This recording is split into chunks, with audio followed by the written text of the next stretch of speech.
गृहस्थी बहुत सुंदर साधन है भगवत प्राप्ति का, बहुत सुंदर साधन है। यदि सुलझ करके संत संग करते हुए संतों के द्वारा बताई रहनी से रहा जाए तो घर में ही भगवत प्राप्ति हो जाए, गृहस्थ धर्म में। पर बहुत कठिन है। गृह कारज नाना जंजाला, तेति दुर्गम शैल विशाला।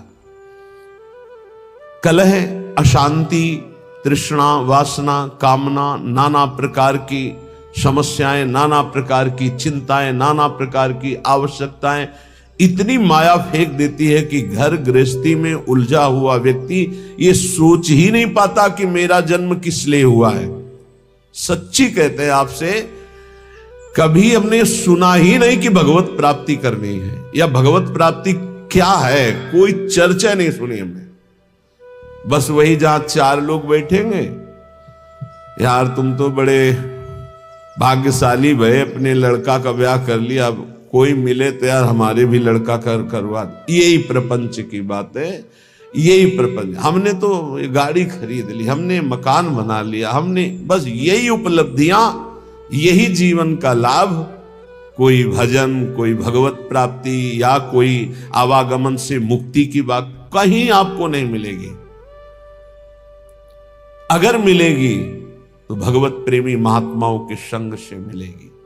ये हमने देखा है, खूब अच्छे से देखा है। सर्दी का समय है, आग जला ली, 10 लोग बैठ गए, 4 घंटे वही प्रपंच, एक बार रामकृष्ण हरि, एक बार भी नहीं। किसी के हृदय में भजन की कोई वृत्ति ही नहीं। गृहस्थी में हमने देखा।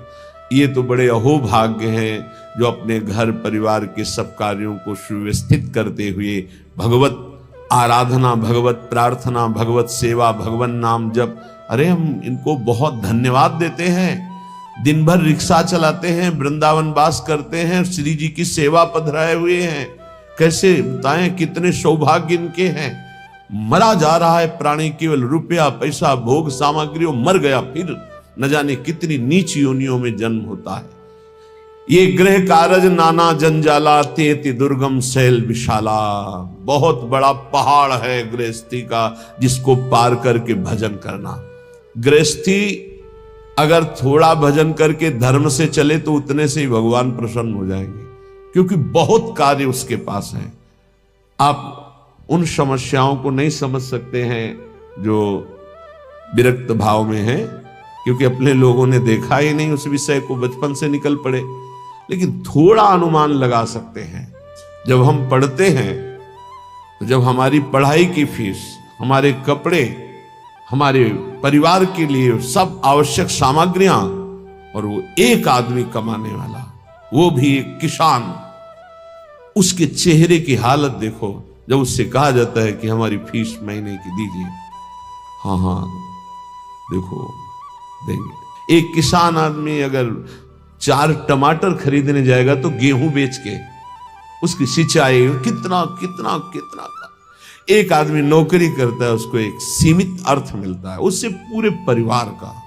वो भजन, भगवत प्राप्ति, मोक्ष प्राप्ति, अरे भूल जाओ, कहीं कोई चर्चा नहीं। हमने देखा है, कोई चर्चा नहीं। प्रथम वर्ण में जन्म हुआ है तो भाई थोड़ा सुबह सुनो, जल्दी तैयार, ओम जय जगदीश, जल्दी तैयार करो, कोई मतलब नहीं है। तन मन धन सब तेरा, सब चिंतन उधर चल रहा है। उसको अपने कार्य में जाना है, हल जोतला है, या अपनी ड्यूटी में जाना है, या भगवत प्राप्ति चिंतन। गृहांध कूपे, बूढ़ा कि घर में जानते हो कैसे होती, छोटा लड़का ला बस उसको डुलाते रहो, माला नहीं लेके बैठे लो। गीता भागवत सुनने का स्वभाव है नहीं है। बहुत बहुत बहुत धन्यवाद है जिनको गृहस्थी में रह के भजन करते हैं। यही शब्द श्री भगवान के हैं। देवर्षि नारद जी ने कहा, प्रभु धन्यवाद गृहस्थी को। जब मन काम आया तो पत्नी है, मोह आया तो पुत्र है, भोजन की है तो रसोई है, हर व्यवस्था है प्रभु।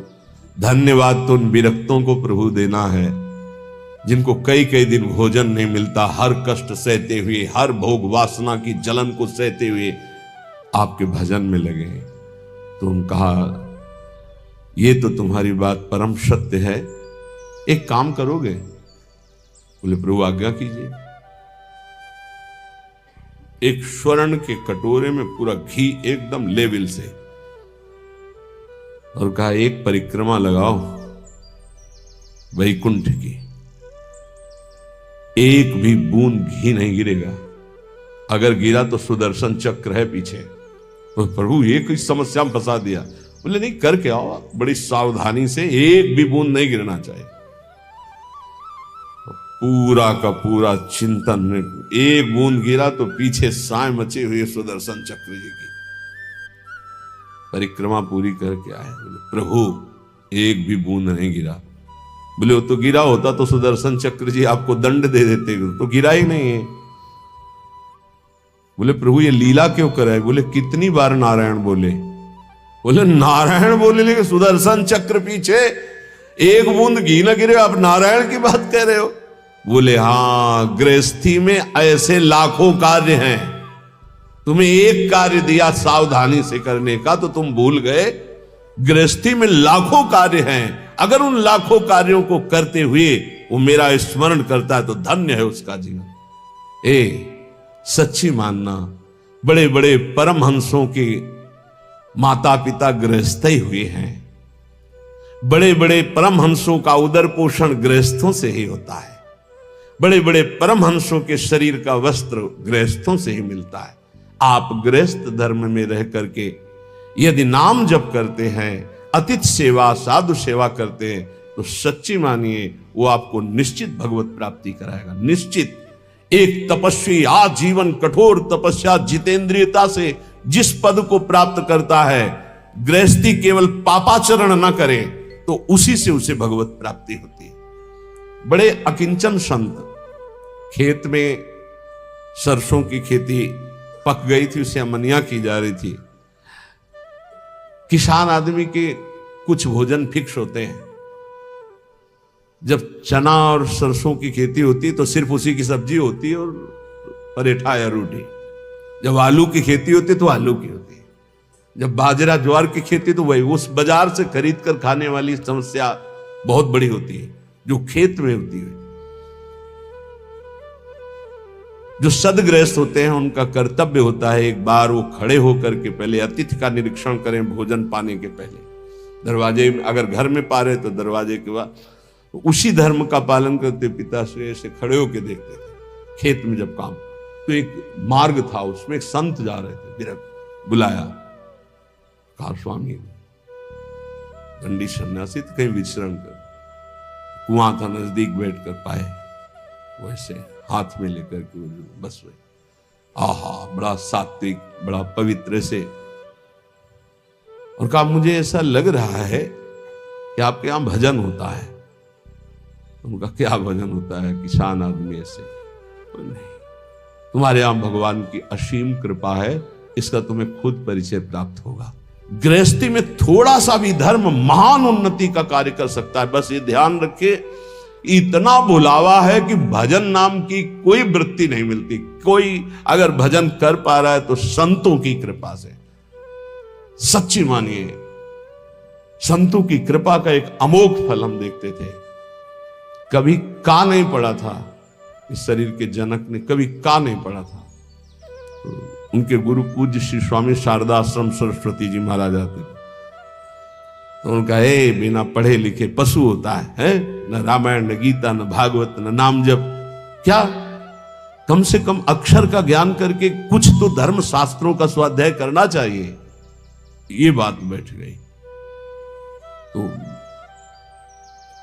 मास्टर से प्रार्थना की किसान होते हैं कि हमको ककारा और मात्राएं सिखा दो। तो रामायण और गीता पढ़ना सीख गए। हल जोतने जाते तो गीता, रामायण, गुरु की पादुका, गंगा जल, ये पादुका का ऐसा चरणामृत उतारते और रामायण और गीता जी करते। चाहे दिन के 12 बज गए हो 4 बजे से, फिर ये करने के बाद जब प्रसाद, तो भगवान नाम कीर्तन, खड़े होकर आसपास देखकर थोड़ा सा धर्म भी महान भगवत प्राप्ति का हेतु कर देगा।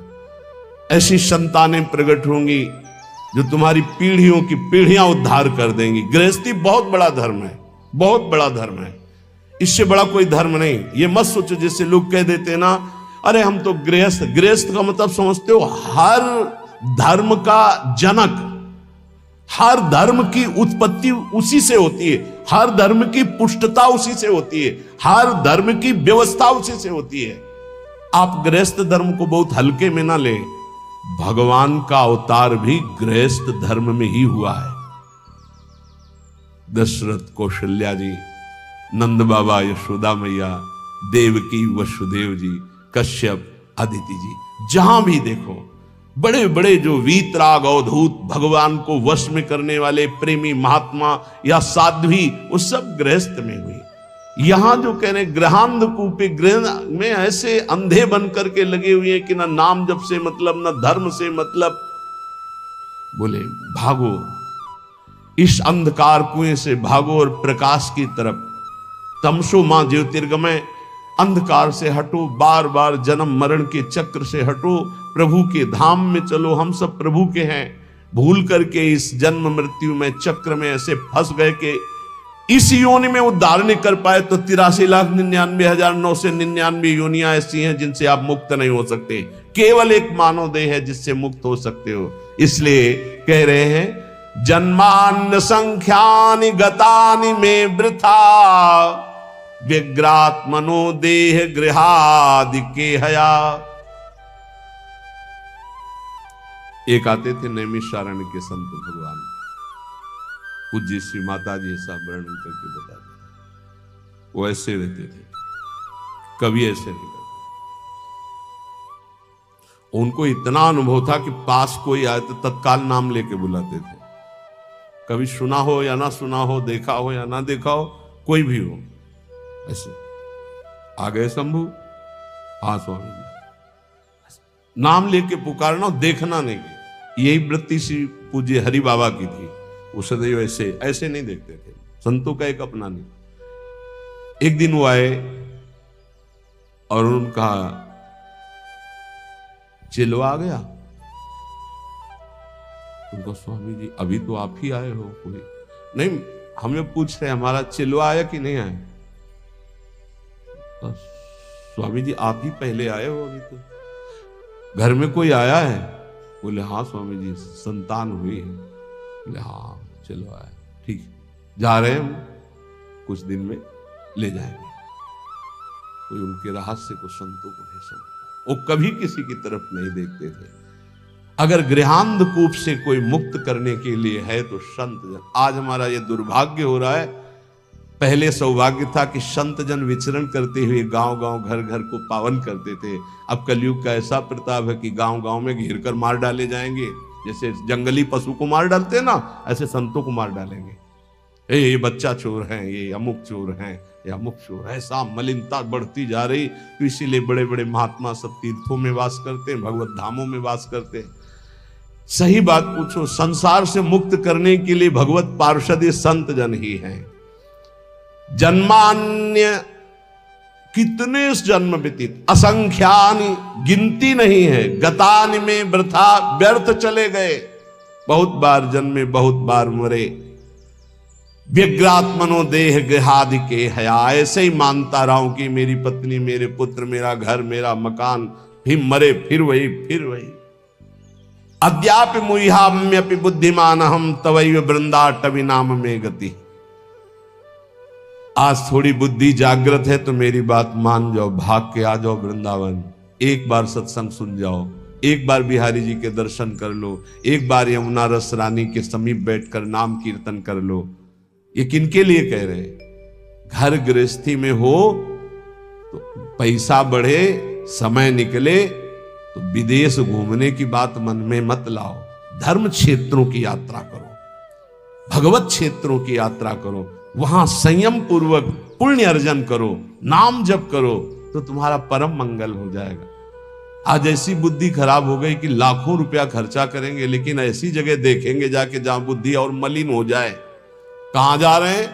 अमुक देश में जा रहे हैं। काहे के लिए? बोले नेत्र चराने के लिए जा रहे हैं। जैसे लोग बकरी चराने जाते थे, अब नेत्र चराने जाते हैं। हमें बताया गया को बताया क्यों, लाखों रुपए की टिकट लगाएंगे, लेकिन धाम में आकर के, तीर्थ में जाकर, संगम काशी, कितने पावन पावन पुरिया हैं, 4 दिन का नाम कीर्तन बैठल हुआ अखंड, 1000, 2000, 4000 संतों को बैठ के पवा, उनकी जूठन पाओ, देखो निहाल हो जाओगे। अर्थ का प्रयोग करना भगवान के कृपा पात्रों को आता है। अर्थ का प्रयोग करना भगवान की कृपा पात्रों, शोधन धन्य प्रथम गति जाकी। भगवान के धामों में आकर नाम कीर्तन करो। हमारी बात मान लो, अगर कुछ भी अर्थ तुम्हारे पास ज्यादा है, 4 घंटे नाम कीर्तन बैठलवा दो। तुम नहीं कर सकते हो निरंतर नाम जप, तो ऐसे संयोग बैठा लो, भजन करने वालों को सुविधा दे दो। श्रीमद् भागवत समर्थ है परम पद प्रदान करने के लिए। 7 दिन संस्कृत से पाठ करवा लो बैठा के। भगवान की महामहिम वांग्मय मूर्ति श्रीमद् भागवत है, सारे पाप भस्म करके श्री कृष्ण की प्राप्ति कराने में समर्थ है, कोई संशय नहीं। ये लाभ लो। धाम आ गए, यहां के पशु पक्षियों को, मान लो ज्यादा पैसा नहीं, 2-4 किलो चना लिए फुला दिए, पशु पक्षियों को पवार है, गाय को एक दिन चारा पवा, ये धर्म कार्य करो। लाखों रुपया खर्च करके कहां जा रहे हो संसार को देखने के लिए? भारत जैसी पावन भूमि कहां है?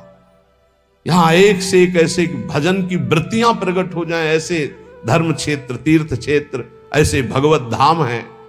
श्रीपाद कह रहे असंख्य जन्म बर्बाद कर दिए, लौटो, एक बार श्री धाम वृंदावन में आ जाओ। तुम्हारे मोह पास को काटने के लिए समर्थ श्रीधाम वृंदावन सत्संग करा देगा। सत्संग ऐसी कैंची है जो मोह पास का नाश करती है। निज सर्वनाश कर्मात्म सुहृत सुतदार मित्र परिवार गणम परिवंचय कर ही दृढ़ बुद्धि रहम प्रपलाई यामि हरि केली वनम। तुम समझ रहे हो कि हमारा यही कर्तव्य है कि इनका पालन पोषण करके खूब चाहे जितना पाप कर्म करें। तो श्रीपाद कह रहे निज सर्वनाश करो। अपने आत्म स्वरूप का सर्वनाश करने वाले, तेरी ये समझ में नहीं आ रहा कि तू जिस पाप कर्म से धन कमा रहा है तो ये तेरा सर्वनाश कर देगा। तू परिवार को अपना सुहृद समझ रहा है, निज जन समझ रहा है, उसके लिए पाप कर रहा है, ये तेरी दुर्गति कर देगा। मरने वाले की अंतिम इच्छा पूछी जाती ना, क्या अंतिम इच्छा है? ये जो पुण्य का त्याग करके पाप कर्म करते हुए उन्नति को प्राप्त हो रहे हैं, इनकी अंतिम इच्छा पूरी की जा रही है। बहुत बुरी तरह नष्ट होंगे। ये वृंदावन में आप सत्संग में सुन रहे हैं, इसे दिमाग में बैठा लीजिए। पाप कर्म करने पर जो उन्नति प्राप्त होती है, तो जैसे फांसी देने वाले की अंतिम इच्छा पूरी की जाती है, ऐसे तुम्हारी अंतिम इच्छा है ये, भोग लो इसे। क्यों? तुम्हारे सुकृत अब सब नष्ट हो गए हैं। अब जो तुम्हारे पाप कर्म का फल आने वाला है, सर्वनाश का तांडव होगा। आंख खोल करके समाचारों में और संसार में देख लीजिए, कोई भी रहा न कोकुल रोवन हारा। इतिहास साक्षी पढ़ के देख लीजिए। प्रगट में वर्तमान समय में, भूतकाल में, तो भविष्य में भी ऐसा ही होगा। ये खूब देखी हुई बात, सुनी हुई बात, पढ़ी हुई बात, समझी हुई बात कह रहा है। पाप कर्म करने वाले की उन्नति का मतलब है अंतिम इच्छा। अब सर्वनाश का तांडव उसके जीवन में होने वाला है, बहुत बुरी तरह उसका सर्वनाश होता है। इसलिए निज सर्वनाश करो। अपना सर्वनाश करने वाले पाप कर्मों को करके स्त्री पुत्र परिवार आदि की कामनाओं को पूर्ण करने वाले तेरी दुर्गति होगी, तेरे परिवार की दुर्गति होगी। इस बात को समझ। धर्म पूर्वक चल तो गृहस्थ धर्म से ही भगवत प्राप्ति, सबका मंगल हो जाएगा। असंख्य जन्म व्यर्थ कर दिए, अब ये मानव जीवन तेरा व्यर्थ ना जाए। इसलिए कोई तुझे ऐसा भी समझाएगा ऋण ग्रस्तो यायाम कथमह वृंदावनम हम। देखो तुम्हें हमारा ऋण है, मातृ ऋण, पितृ ऋण, ऋषि ऋण और भी जगत के ऋण। तुम कैसे वृंदावन जा सकते हो, कैसे तुम भजन कर सकते हो, कैसे तुम भगवान की आराधना कर सकते हो? नहीं। त्यजेयम व्या वृद्धावगति पितरौ उदार शिशुकान। देखो तुम्हारे वृद्ध माता पिता हैं, इनको कैसे, देखो तुम्हारे छोटे पुत्र हैं, इस पत्नी है, इनकी मदगत प्राण, ये तुम पर प्राण न्यौछावर किए, तुम माला लेकर बैठने वाली बात सोचते हो? नहीं नहीं। कथम मां मज्जीवान बत परिहरेयम निज जनान। तुम कैसे अपने निज जनों की याद छोड़कर भगवान की याद कर सकते हो? नहीं, ऐसे फांसता है मोह जाल संसार का। संताशिश्लाघ्यो भूतेत्य फल कलनो मुह्यति कुधी। ए दुर्बुद्धि, इसमें मत फंस। इसका तात्पर्य ये नहीं कह रहे कि भाग करके बाबा जी बन जाओ। इसका तात्पर्य कह रहे इनके द्वारा मोह जाल में फंसकर पापाचरण मत कर। धर्म के द्वारा अपने, तभी हमका प्रणाम है उनको जो रिक्शा चलाते हैं, मेहनत करते हैं, ठाकुर सेवा विराजमान किए हुए, नाम जप करते, कंठी तिलक धारण किए हुए, राधा राधा कहकर बोलते हैं। धन्य है उनका जीवन। पापाचरण करके, धन कमा करके सोचते हो परिवार को सुखी करके हम सुखी हो जाएंगे, कदापि सुख नहीं मिलेगा। संताश्लाघ्यो भूतेत्य फल कलनु मुह्यति कुदी। ऐ दुर्बुद्धि, तेरा नाश हो जाएगा, तू समझ नहीं पा रहा, तो भी मोह से युक्त है। इसलिए मानव जीवन, ये अंतिम जीवन हमारा होना चाहिए। जो जो हमारे परिवार में हमारे साथी बने हैं, पत्नी पुत्र, सबका कल्याण करूंगा। जब 21 पीढ़ियां तर जाती हैं तो औरों की बात क्या। हे सच्ची मानो, तुम्हारा इतना महान बल है कि तुम अपने बल को जागृत करो तो तुम पूरे परिवार को क्या, मम भक्ति युक्तो भुवनम पुनातो, पूरे मृत्यु लोक को तारने की सामर्थ्य आ जाती है नाम जपक में। राधा नाम मत भूलो, पाप कर्म के द्वारा कमाया हुआ धन सर्वनाश कर देता है, ये दिमाग में बैठा लो। जैसे तुम्हें कोई बढ़िया खीर दे और कान में विश्वसनीय आदमी बता दे विष मिला है तो खाओगे नहीं, ऐसे ही तुम्हें शास्त्र सम्मत बात बता रहे, पाप का धन तुम्हारा सर्वनाश कर देगा, लेकिन तुम ये बात नहीं मानोगे। वो बात तो मान जाओगे कि अगर कोई विश्वसनीय कह दे कि खीर में जहर है खाना मत, तो बिल्कुल नहीं खाओगे। और ये बड़े बड़े सिद्ध महापुरुष संत जन कह रहे हैं कि पाप का कमाया हुआ धन, महान विष तुम्हारे पुत्र, तुम्हारी संतति, तुम्हारे परिवार का सर्वनाश कर देगा। बिल्कुल नहीं मानना। अतरे दिन घटना सुनते हो, बढ़िया गाड़ी में बैठे जा रहे हैं, पूरे बोले 7 लोग जल गए, 6 लोग जल। आप क्यों नहीं समझ रहे हैं? वो जला जला के पाप कर्म के द्वारा किया हुआ जो अर्थ है, उसी गाड़ी में तुम बैठे हो, वही तुम्हें जलाएगा। उस समय दयावसन कहते बहुत बड़ी गलत घटना हुई, लेकिन अगर उसके कर्म को पूर्व में देखोगे और फिर आपको तो ये लगेगा यही होना चाहिए था। बहुत निर्दयता से पाप कर्म करते हैं लोग, बड़े गुप्त रूप से और बड़ी निर्दयता से। फिर जब वो अपना रंग लाता है, तब वो चौड़े पे प्रकाश में जब दिखाई देता है, तो दयालु हृदय ऐसा सोचते हैं कि भगवान बड़ा कठोर है, ऐसा नहीं होना चाहिए। लेकिन आपसे सच्ची कहता हूं, उसके निर्णय में पाई भर चूक नहीं है। जितना होता है बिल्कुल करेक्ट होता है, निर्णय उसका बिल्कुल करेक्ट। वो भगवान है, वो ऐसा नहीं है कि वो इतनी चूक कर दे। हम लोग बहुत गलती करते हैं, इसका सुधार केवल मनुष्य जीवन में ही हो सकता है। पूज्य संत महापुरुषों के वचनों से ही हम ये जान पाते हैं कि हमारे जीवन का परम कर्तव्य क्या है। जो उपासक या भक्त भगवान की प्राप्ति के मार्ग में चला है, उसमें ये 5 बातें जब तक ना आवे तब तक कभी किसी को उपदेश ना दे और शिष्य ना बनावे। ये बहुत बड़े सिद्ध महापुरुष हैं, वो बोल रहे हैं। महात्माओं का हृदय माता की तरह दुलार करता है पूरे विश्व को।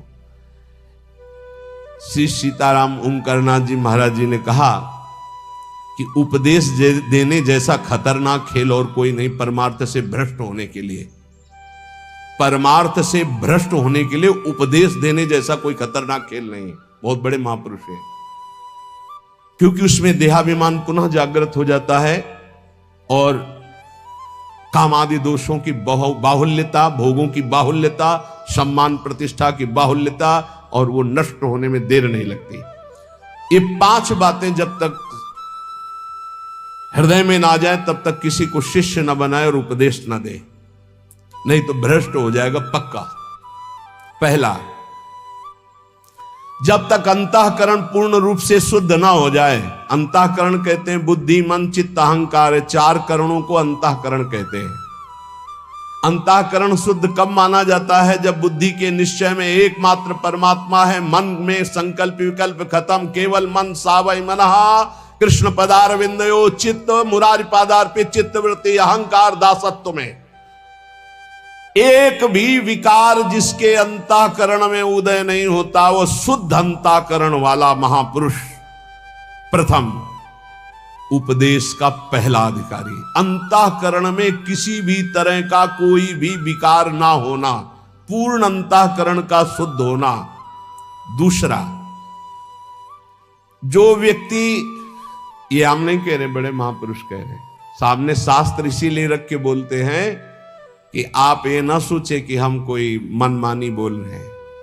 कुछ भी होगा तो हृदय, शास्त्र, संत तीनों से मिली हुई बात होगी, स्वतंत्र नहीं होगी।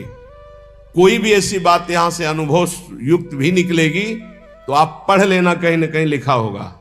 ऐसा नहीं हो सकता कि वो हमारे मनमानी बात हो, क्योंकि हमारा मन बचपन से लेके अभी तक जिसका स्वाध्याय करता रहा, जिनकी जूठन खाता रहा, जिनके चरणों के आश्रित रहा, वही मन में बैठ के बोलते हैं और कोई नहीं। पहला है उपदेश का अधिकारी कौन? जिसमें ये 5 बातें हो। पहली बात, अंतःकरण शुद्ध, बुद्धि, मन, चित्त, अहंकार, भगवदाकार, एक भी विकार जिसके हृदय में नहीं है। दूसरा, जो व्यक्ति स्वार्थ के लिए उपदेश सीखता है, जो अपनी वासनाओं की पूर्ति के लिए प्रवचन करना सीखता है, वो उपदेशक पक्का भ्रष्ट और दुराचारी हो जाएगा। वो धर्म का निर्वाह करने वाला नहीं होगा, उस समाज को भ्रष्ट करने वाला होगा। ये सिद्ध महापुरुष लिख रहे, इसमें किसी की टीका टिप्पणी करने की बात नहीं। जिसको बुरा लगे तो भगवान को साक्षी करके हृदय में हाथ रख करके देख लेना। महापुरुषों के वचन डंके की चोट से होते हैं। जिसको बुरा लगे वो छाती में हाथ रख के बिहारी जी को साक्षी करके देख लेना कि ये वचन जो निकले हैं ये है हमारे में कि नहीं है, देख लेना। यहां केवल जवान की बात नहीं होती, छाती की बात होती है। जो व्यक्ति स्वार्थ पूर्ति के लिए, अर्थ प्राप्ति के लिए, वासनाओं की पूर्ति के लिए प्रवचन सीखता है, उपदेश सीखता है, दूसरे को उपदेश करता है, वो उपदेशक दुराचारी हो जाएगा, भ्रष्ट हो जाएगा, धर्म को नष्ट करने वाला बनेगा। तीसरा, जिसने अपनी वाणी में सत्य का अनुष्ठान नहीं किया, जिसने अपने आत्मस्वरूप का बोध नहीं किया, जिसकी वृत्ति निष्काम नहीं हुई, जो जगत से भगवत भाव रूप से संबंध नहीं की, वो बड़े से बड़ा विद्वान भी भ्रष्ट हो जाएगा। वो बड़े से बड़ा विद्वान भी भ्रष्ट हो जाएगा। ये देख लो, जिसके वाणी में सत्य नहीं, जो आत्मस्वरूप का बोध प्राप्त नहीं किए, जिसकी बुद्धि में निष्कामता नहीं, जो चराचर जगत में भगवत स्वरूप का भाव नहीं किए, वो बड़े से बड़ा विद्वान भी पतित हो जाएगा।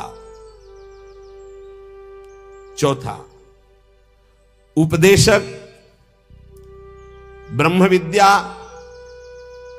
और निधिध्यासन दोनों साथ में, अर्थात शब्द ब्रह्म का ज्ञान और पर ब्रह्म की अनुभूति, दोनों। जो शब्द ब्रह्म का ज्ञान और पर ब्रह्म की अनुभूति से युक्त होगा, उसमें अमानिना मान देना, निर्माणता सबसे बड़ा सद्गुण होगा, निष्कामता उसके स्वभाव में होगी। ऐसा उपदेशक संसार के धर्म की प्रतिष्ठा करके सबको सुख प्रदान करता है। पांचवा, जो स्वयं अपने मन को कृष्णाकार कर चुका है, जो इष्ट के प्रेम में डूबा हुआ है, जिसका केवल इष्ट से दृढ़ विश्वास और संबंध है, जो इष्ट के स्मरण में डूबा हुआ उपदेश करता है, जो दुनिया में एकमात्र परम स्वतंत्र सत्ता श्री भगवान की देखता है, जो सबका परम मंगल करने का उद्देश्य रखकर, केवल उद्देश्य रखकर भगवत चर्चा करता है, उसका उपदेश देना यथार्थ धर्म का प्रकाश करने वाला होगा। ब्रह्मबोध होना शास्त्रों के स्वाध्याय का फल है। भगवत प्रेम होना इस समस्त साधनों और भक्ति का यथार्थ फल है। नहीं सो सब धर्म कर्म जर जाऊ, जहां न राम पद पंकज भाऊ। जब तक प्रभु के चरणों में प्रेम ना हो जाए या तत्वबोध ना हो जाए, तब तक उपदेश नहीं करना चाहिए। ऐसा महापुरुषों का नहीं तो लिखा हुआ है, जो व्यक्ति स्वार्थ के लिए, जो धन के लिए, वासना के लिए, सम्मान के लिए, सुख सुविधा के लिए सीखता है और उसका उपदेश करता है, उसका चरित्र भ्रष्ट हो जाता है। महापुरुषों ने जो कहा है वो अपने अनुभव से कहा है। पहले अपने आप की जो माया जनित वृत्ति है उसको हटाओ और मुक्त हो जाओ, तब दूसरों को मुक्त करने की बात सोचिए। पहले अपना कल्याण करो, जग का कल्याण स्वयं होगा। यह शास्त्रीय सिद्धांत है। पहले खुद की वृत्तियों को ठीक करो, पहले खुद काम क्रोध विजयी बनो, पहले खुद निरंतर नाम जप का रसास्वादन करो, फिर बोलोगे तो निहाल कर दोगे। पूज्य श्री रामचंद्र डोंगरे जी महाराज, सुना है प्रगट में, आंखों से अश्रु बह रहे हैं, ग्रीवा झुकी हुई है, सामने ठाकुर जी हैं, और ऐसी कथा पूज्य श्री मथुरादास जी, सुना है, बड़े बड़े महापुरुष, और कथा की और उठे और चल दिए। जो जहां जैसा हो सब वहीं छोड़ दिया। वो अपना देखो, लगाओ, गौ सेवा में लगाओ, विद्यालय में लगाओ, जहां परमहंस पूज्य श्री रामचंद्र डोंगरे जी महाराज, बड़े बड़े महापुरुषों को देखा। ये जो भगवत चर्चा है, ये जो उपदेश है, जो सत्संग है, ये आत्म सुख के लिए है। जीवन निर्वाह तो प्रभु स्वयं अपने दासों का करते हैं, उसके लिए ये थोड़ी है। ये भगवत मार्ग बेचने वाला थोड़ी है कि हमारे जीवन का निर्वाह तो योगक्षेमम वहाम्यम श्री हरि करेंगे। ये चर्चा किस लिए हो रही है? सबका परम मंगल करने के लिए हो रही। स्वांता सुखाय तुलसी रघुनाथ गाथा। जो अपनी इंद्रियों पर नियंत्रण करता है, वही दूसरे की इंद्रियों को विषयों से निकाल सकता है, अन्यथा नहीं। जो खुद इंद्रियों का गुलाम है, वो दूसरे को इंद्री विजेता कैसे बना सकता है? एक बार किसी महात्मा के पास कोई माई गई अपने लाला को लेके, कहा लाला हमारा गुड़ खाता है, हमारी बात तो नहीं मानेगा, आप पर श्रद्धा रखता है, आप मना कर दो। तो कहा 1 हफ्ते बाद आना। वो 1 हफ्ते बाद आया, बच्चा गुड़ खाने से दांत में कीड़ा पड़ जाएंगे, पेट में कीड़ा पड़ जाएंगे, ठीक नहीं है, नहीं खाना चाहिए। माँ ने कहा तुम ये उसी दिन क्यों नहीं बता दिया? महाराज 1 हफ्ते बाद क्यों बुलाया? बोले मैं भी गुड़ खाता था, इसलिए पहले 1 हफ्ते छोड़ा, तब उपदेश किया। जो अपनी इंद्रियों पर विजय प्राप्त नहीं किए हुए है, वो दूसरों की इंद्रियों को विषयों से कैसे हटा सकता है? धर्म का मार्ग बड़ा सूक्ष्म है, ये अनुभव के द्वारा ही समझ में आता है, शब्द पढ़ने से नहीं आता है। जो धर्म की सूक्ष्मता को जानता है, वही धर्म का उपदेश करके सबके हृदय में धर्म को जागृत करता है। सबके हृदय में धर्म है, उसको जागृत करना है। जिसने एक श्री भगवान के स्मरण को मजबूती से पकड़ लिया है, उसको किसी की खुशामद करने की जरूरत नहीं अपने भरण पोषण के लिए। श्री भगवान को जिसने पकड़ लिया, उसको किसी की खुशामद करने की जरूरत नहीं अपने भरण पोषण के लिए। दुर्जनों के लिए ये सज्जन पुरुष ही हैं जो उनकी कटुता, उनकी गाली, उनके अपमान को सहकर उनका कल्याण करते हैं। केवल प्रवचन से कल्याण नहीं हो जाएगा। जब तक सज्जनता, साधुता नहीं आएगी। साधुता बहुत बड़ी बात है, प्रवचन कर लेना बहुत सरल बात है। साधुता बड़ी बात है।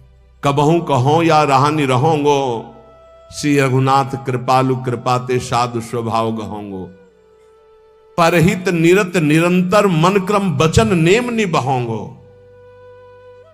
मन वचन कर्म से दूसरे का परम मंगल, परुख वचन अति दुशाश्रवण सुनते पावक न दहोंगो। जथा लाभ संतोष सदा काहूसो कछु न चाहोंगो। कबहू कहो या रहानी रहोंगो, श्री रघुनाथ कृपालु कृपाते साधु स्वभाव गहोंगो। साधु वही है जो बड़ी बड़ी सिद्धियों को ठोकर मारकर दूर करके भगवान के प्रेम में डूबता है। ठोकर मार करके। हित महाप्रभु कह रहे हैं, वेणु कानन क्वणित श्रवण सुंदर सुनत मुक्ति सम सकल सुख पाए पग पेलरी। आज तू ग्वाल गोपाल सो खेलरी। वेणु कान देख लाल बंसी बजा रहे हैं। बंसी में वो परमानंद की वर्षा कर रहे हैं कि अगर एक बार श्रवणेंद्रिय में पड़ जाए तो मोक्ष सुख को भी पैर से ठुकरा करके प्रेम रस में कूद पड़े। ऐसा बंसी की ध्वनि है। प्यारी जू से करे, लाडली जू देखो वेणु कानन कुणित श्रवण सुंदर सुनत मुक्ति सम सकल सुख पाए पग पेलरी। लाडली जू देखो कैसी अद्भुत बंसी बज रही। वही बंसी चतुरासी जी है। वही बंसी जो मोक्ष सुख को भी फीका कर दे, वो साक्षात बंसी की ध्वनि है चतुरासी जी। ये बंसी जी की वाणी है। हरिवंशी स्वयं हित महाप्रभु के रूप में वही गायन। अरे अद्भुत सुख जो सिद्धियों को ठोकर मार करके आगे बढ़ता है, वो भगवान के प्रेम को प्राप्त होता है। भजन करो, भजन करो, नहीं तुम्हें ठोकर मारेगी माया। भजन करो, नहीं तुम्हें ठोकर मारेगे। भजन किया तो सिद्धियों को ठुकरा कर भगवदानंद में डूबता है। तू परम स्वतंत्र स्वाधीन भगवान का दिव्य अंश है। किसी की पराधीनता की जरूरत नहीं। पर यह स्थिति तभी आएगी जब भजन करोगे। भजन परमार्थ का मार्ग व्यवहार से होकर ही गुजरता है। इसलिए जिसका व्यवहार परमार्थ में होता है वही सिद्ध साधु होता है। व्यवहार भी परमार्थ में होना चाहिए। व्यवहार अमर्यादित हुआ, धर्म विरुद्ध हुआ तो पाखंड है, साधुता नहीं। व्यवहार बिल्कुल शुद्ध, तस्मात् शास्त्रम प्रमाणम ते कार्या कार्यो व्यवस्थितो, शास्त्र के अनुसार होना चाहिए। भगवान व्यापक है, सबके हृदय में है, तुम्हारे हृदय में भी है, पास में भी है, बहुत दूर भी है, अंदर भी है, बाहर भी है। तो पाखंड किससे करोगे? छुपाव किससे करोगे? दुर्व्यवहार किससे करोगे? जो ये जानता है वही साधु है। जो स्वयं नहीं कर सका उसको कभी उपदेश देने का अधिकार नहीं है। अपनी दिनचर्या ऐसी बनाओ जो गुरु प्रदत्त अनंत शक्ति प्रदान करने वाली अखंडानंद में स्थित करती है दिनचर्या। ऐसा कभी मत करो जो गुरु प्रदत्त दिनचर्या है उसका खंडन हो जाए तो दुख तुम्हें घेर लेगा, निश्चित समझना। ये बहुत बड़े महापुरुषों की वाणी है। अपनी दिनचर्या गुरु प्रदत्त ऐसी बनाओ जिससे अनंत शक्ति और अखंडानंद की प्राप्ति होती, दिनचर्या से ही होती है। ऐसा कभी मत दिनचर्या का खंडन करो जो तुम्हारी शक्ति को छीन करके तुम्हें दुख में फंसा दे। ऐसी दिनचर्या विजयी होनी चाहिए कि आपके पास समय ही नहीं है। आपके पास अपनी दिनचर्या से बड़ा सौभाग्य है अपने साधकों को कि 1 मिनट के लिए समय नहीं। अगर कभी कहीं ऐसा तो 1 मिनट निकालना मुश्किल है। अपनी दिनचर्या ऐसी बना दी है गुरु जी ने, श्री जी ने। किसी भी परिस्थिति में तुम्हारे मन में कमजोरी नहीं आनी चाहिए। चाहे जैसी परिस्थिति, तुम्हें याद होना चाहिए ये इष्ट के द्वारा पास करके भेजी हुई परिस्थिति। मैं डगमगाऊं क्यों, मैं भयभीत क्यों हूं? कोई न कोई बहुत मंगल विधान मेरे इष्ट ने भेजा है परिस्थिति, इसलिए मैं मस्ती से रहूंगा, चाहे जितनी बुरी स्थिति क्यों ना आ जाए। हृदय में या बाहर परिस्थिति, स्थिति या परिस्थिति, संतुष्टा येन केनवा, ये बहुत बड़ी बात है। क्योंकि इष्ट ने भेजा है ना, चयन किया इष्ट ने, किस लिए? होगा कोई उनका विधान, मंगल विधान, शांत प्रसन्न मुद्रा, कभी खिन्न नहीं, निकल जाएगी परिस्थिति और स्थिति भी। कभी कभी अंदर में भी स्थिति गड़बड़ होती है, बाहर भी परिस्थिति। इन्हीं के वचन अभी सुनाए थे पीछे। पापियों का ऐश्वर्य बढ़ता है। प्रश्नकर्ता को सुन ले ध्यान से, ज्यादातर प्रश्न करते हैं कि धर्म में चलने वाले को बड़े धक्के मिलते हैं, पाप करने वाले बड़े मौज से होते हैं। पापियों का ऐश्वर्य बढ़ता है, स्वीकार करते हैं। क्यों? क्योंकि उनके पुण्यों का नाश किया जा रहा है।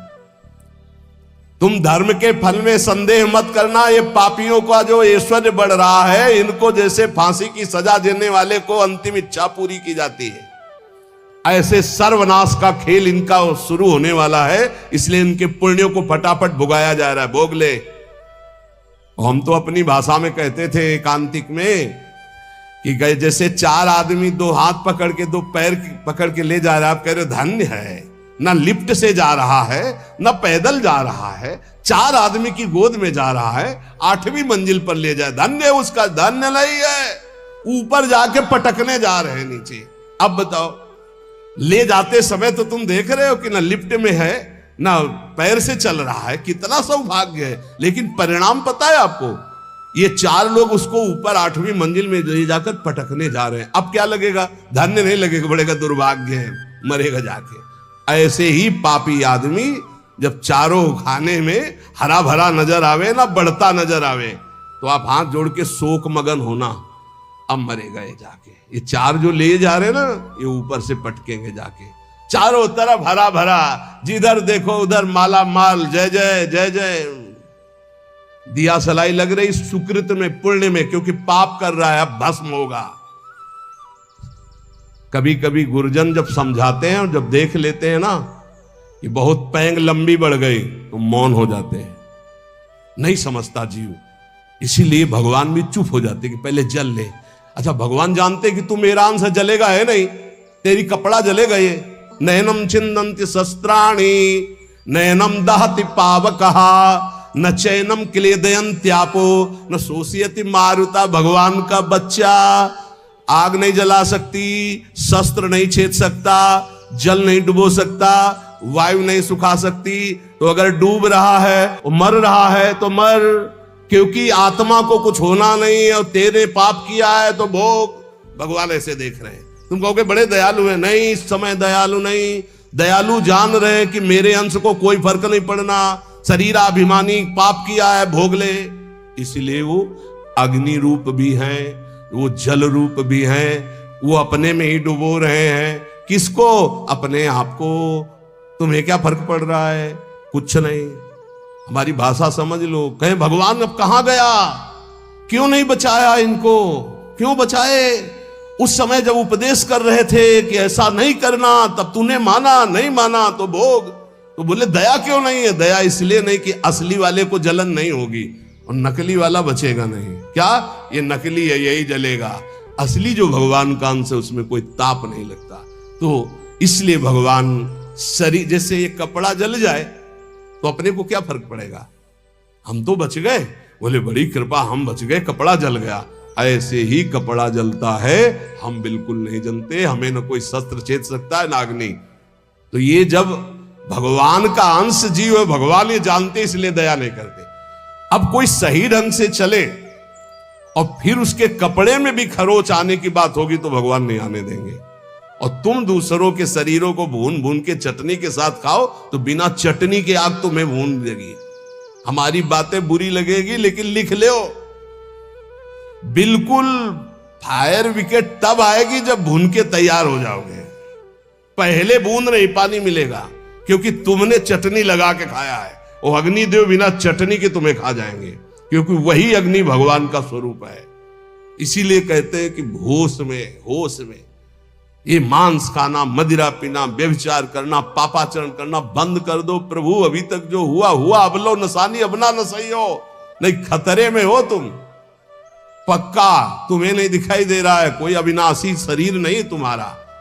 इस शरीर के लिए पापाचरण करके कभी सुखी नहीं हो सकते। तो पापियों के ऐश्वर्य को देखकर अधर्म को धारण करने वाले कभी संदेह मत करना। इनको ऐसे सुख दिया जा रहा है जैसे फांसी की सजा देने वाले को अंतिम इच्छा पूर्ति की जा रही है। बुद्धि बदल जाती है, बुरी दशा आने के पहले बुद्धि बदली जाती है। आप ना आवे ताई तहां ले जाए, वहीं ले जाएगी जहां उसका नाश होना है।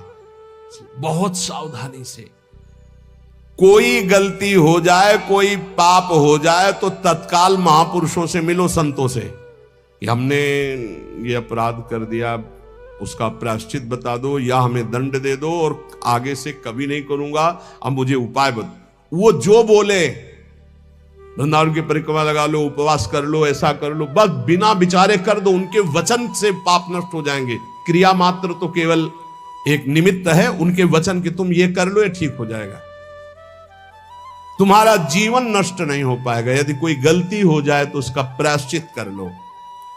देखो, जो भगवान का भजन करते हैं, कभी भगवान से कुछ मांगते नहीं, उनकी पूरी जिम्मेवारी भगवान स्वयं ले लेते हैं।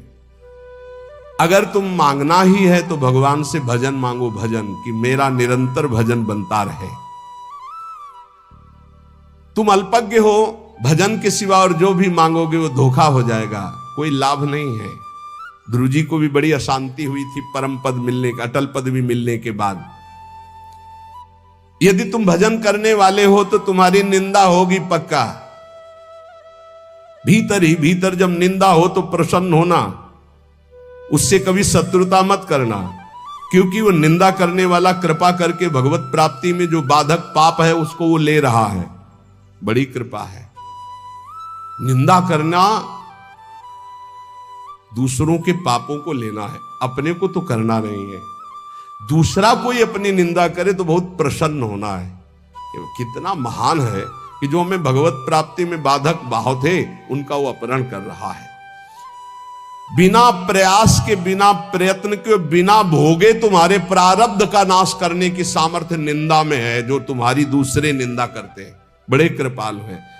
इसलिए निंदक को परम सहायक मित्र मानना चाहिए।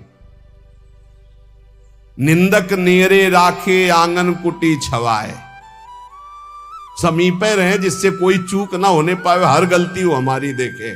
और भगवान बड़े कृपालु हैं।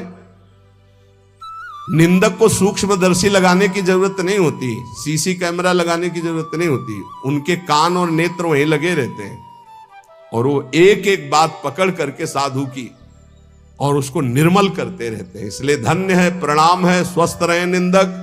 अंतिम में उनको भगवत प्राप्ति हो, क्योंकि हमें भगवत प्राप्ति में बड़ा सहयोग किए। निंदा करने वाले महान मित्र हैं जो हमारे प्रारब्ध को बिना भोगे वो काट देते हैं। दूसरों की निंदा करने से जो हमारे पाप नष्ट होते हैं, अपनी प्रशंसा करने से अपने पुण्य और तप नष्ट हो जाते हैं। अपने मुख से कभी अपनी प्रशंसा न करे, दूसरे जो हमारी निंदा करते हैं उसे चैन से, आनंद से सुन ले कि हमारे ऊपर भगवान की बड़ी कृपा है, बड़ा पावन किया जा रहा है। जब तक तुम्हें आत्मानंद का अनुभव न मिले, भगवदानंद का अनुभव न मिले, तब तक विषयानंद से दूर रहना, विषयानंद के भोगी पुरुषों से दूर रहना। भगवदानंद का अनुभव करने वाला चक्रवर्ती सम्राट को भी एक तिनके के बराबर समझता है। सुरपति नरपति लोकपति जिनके भावे घास। भगवदानंद का अनुभव करने वाला चक्रवर्ती सम्राट को वही तिनके के समान समझता है। अंदर से देख लो, प्रभु के प्रति भाव है या धन के प्रति या पद के प्रति, तो वैसे ही हो जाएगा। भगवदानंद जिसको अनुभव हुआ, सुरपति नरपति लोकपति जिनके भाव है घास, ये बात अंदर से समझो। अपमान किसी का करना नहीं, पर अंदर से किसी के प्रति ऐसा भाव न रहे कि धन को लेकर, रूप को लेकर, अभिनय को लेकर, पद को लेकर के हमारा गर्व है कि हमारे पास अमुक आए, हमारा गर्व है कि हमारे पास परमहंस आए, अवधूत आए। हमारा गर्व, ये उनका सौभाग्य है कि उनको एक बार इस रज में माथा रखने का सौभाग्य मिला। ऐसा करो कि अब कुछ करना न पड़े, ऐसा करो कि मां के गर्भ में वास अब ना करना पड़े, ऐसा करो कि मनुष्य जन्म अभी आखिरी जन्म हो और हम श्री भगवान को प्राप्त हो जाए। अगर माली से संबंध रखोगे तो पुष्प वाटिका का कोई भी फूल तुम चयन कर सकते हो। ऐसे ही यदि तुम भगवान से संबंध रखोगे तो अनंत ब्रह्मांड भगवान की पुष्प वाटिका है। किसी भी ब्रह्मांड में स्वतंत्र रूप से तुम जा सकते हो। कैसे? जैसे माली के होकर बगीचे में घूमो, आनंद ले रहे हो, कोई फर्क नहीं पड़ता। लेकिन एक जंगल में जाके भटक गया है वो, और एक जो माली के साथ उसी जंगल में आनंद ले रहा है वो, एक जो जेल में कैदी बना है वो, और एक जो जेलर बनकर वहां कैदियों के बीच में है वो, दोनों में अंतर है। अब कैदी बन के नहीं रहना, अब जेलर बन के रहना है। अब भटकना वाला नहीं स्वरूप है, अब मालिक के साथ रहकर भ्रमण करना है, आनंद लेना है। अनंत ब्रह्मांड मेरे स्वामी के हैं और स्वामी की स्मृति के साथ कोई भय नहीं। अब ये कर्म बंधनों की जेल में नहीं रहना, ये मनुष्य शरीर पाकर अब स्वतंत्र होना है। ये बात अंदर बैठा लो।